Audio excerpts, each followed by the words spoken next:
All right, all of the pieces are coming together, and let me tell you, this is one of the craziest articles I have ever read. It says Trump tariffs based on massive error, conservative think tank says. And essentially, the Trump admin's tariff calculation was based on a serious math error that overinflates certain numbers and that has led to a crash in not only domestic markets, but global markets. And the thing is, we've heard a few things. We've heard number one, they used ChatGPT to come up with these numbers, but we've also heard that Trump didn't even have a plan until minutes before he went on stage at the Rose Garden. I really quickly want you to watch Howard Lutnick getting confronted on Face the Nation about using ChatGPT. This is a great clip, and then afterwards, we'll break down the article. All that I ask is that you drop a like. Let's check this out. Because when we saw the president stand in the Rose Garden holding up that chart that you helped make, that wasn't actually tariffs. That was actually confusing to investors because it was some kind of other formula,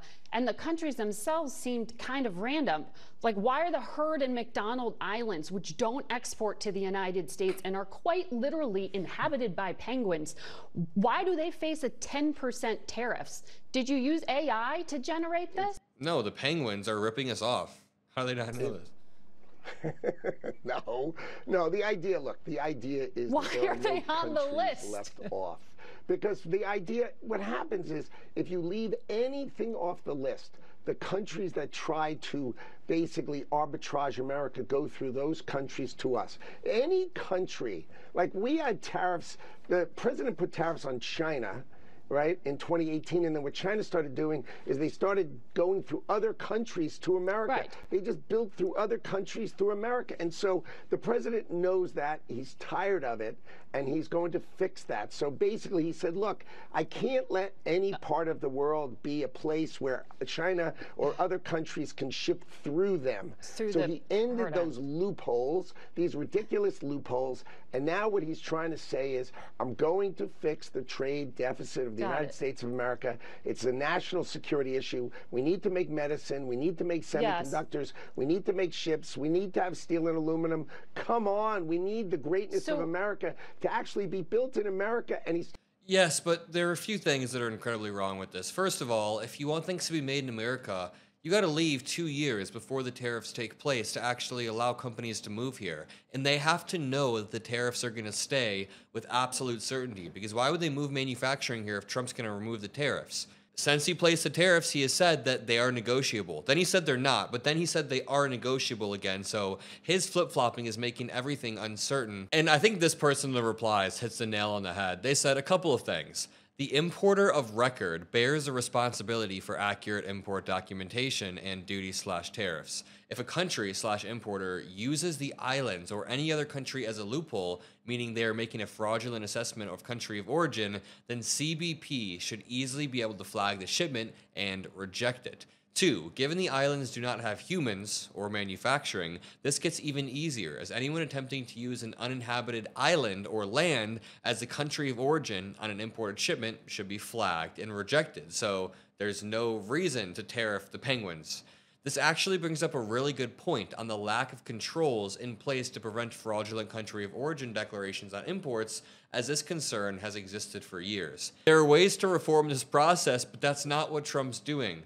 Trump's swinging around a sledgehammer in the most reckless way possible, but can I show you how the Trump administration's tariff calculation, even annotated, is completely and entirely wrong? Let's check this out. The formula used by the Trump admin to levy reciprocal tariffs contains a serious math error that overinflates the impact by about a factor of 4, economists at the American Enterprise Institute said. Really quickly, if you guys want to see me debating a MAGA supporter in a fast-paced setting, go look up the YouTube channel Jubilee. I just did a debate a few weeks back. It released today. I have a good debate with these 2 conservatives, and we debate about tariffs, Russia, Elon Musk, and we have this exact conversation. Now, I'm going to do a live stream reacting to it this week, but we filmed this episode about 2 or 3 weeks ago, and everything I said still holds up. I say that Trump is going to crash the markets. I say that Trump's tariffs are way too unpredictable, and it all holds up. So go check that out after this video. You'll enjoy it. Why it matters. This conservative, again, conservative think tank says the error led to tariff rates massively higher than they should have been to achieve the goals the administration sought, and now Americans are experiencing the brunt of the economic pain, and Trump and Elon Musk are rather insulated from it. Then it says, after announcing the tariffs last Wednesday, the Trump admin released a complicated-looking formula, which it said was developed with the Council of Economic Advisors used to determine how to set the rates. It turns out the formula is simply the U.S. trade deficit with each country divided by the value of goods the U.S. imports from that country. Two other variables in the equation cancel each other out, rendering them effectively. Remember, in math, you can cancel variables out, especially when they're duplicated, and that's exactly what the Trump admin did.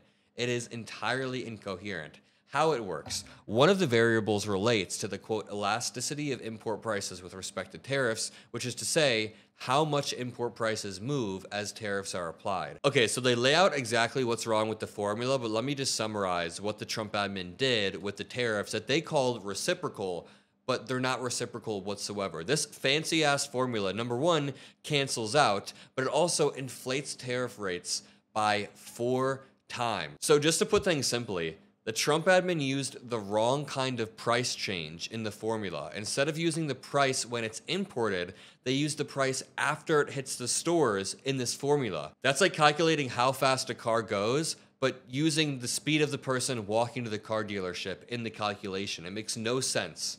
And because of that one mistake, the formula spit out tariff numbers that were wildly too high, like 46%, when the actual tariff should have been 12%, and they still weren't reciprocal whatsoever. So this is incredibly dumb for a few reasons. First of all, this is coming from the U.S. president. We should have higher standards, but even beyond that, I think we're all over that at this point. It shows that they just don't understand the math that they're doing. They didn't care to double check it, or maybe they came up with this formula an hour before they came out on stage, and they hoped that most MAGA supporters will never figure out. They also use this flawed formula to set out real policy, and not just policy in one red state, not just policy in one town, but policy that affects the entire globe. They set out global policy with a faulty formula that wasn't even double checked. Then they bragged about this formula like it was some stroke of genius, when in reality it was a high school level mistake. So even a conservative think tank, AEI, is calling them out and saying this formula has literally no foundation in economic theory. We've seen Ben Shapiro, we've seen a bunch of former Trump supporters or current Trump supporters say this is a little bit too far and, quote, I didn't vote for this, when in reality, dude, you voted exactly for this. You voted for the tariff guy. He said it's the most beautiful word in the dictionary. But for example, Corinth and Vueger write that if the tariffs had been calculated correctly with the same ultimate goals in mind, but using the right kind of elasticity figure, meaning putting the right input into the formula, the levy on a country like Vietnam would have been 12.2% and not 46%. In making the case for their approach, including their formula, the Office of the U.S. of Trade Representative cites research on price elasticity by Harvard Business School professor Alberto Cavallo. But Cavallo himself says it's not even clear they used his findings properly. So the professor they cited is now saying, dude, I don't think they cited my work right. This is all a little bit, it's all too far. But the White House did not immediately return a request for comment on the assertion. We'll leave it there. I think it's incredibly interesting the White House is just nuking our economy over an error, and beyond interesting, it's terrifying. All that I ask from you guys is to scroll down and drop a like, and make sure you hit that subscribe button. We actually grew the top 10 fastest YouTube channels for Q1 of 2025. Again, the top 10 fastest political YouTube channels, rather. We beat Charlie Kirk. We beat Tucker Carlson. We beat Megyn Kelly. We were below Joe Rogan and Fox News, so make sure you subscribe if you want me to grow faster than Joe Rogan for Q2. We can maybe get there if we all work extra hard. Love you guys. See you in the next video, and peace out.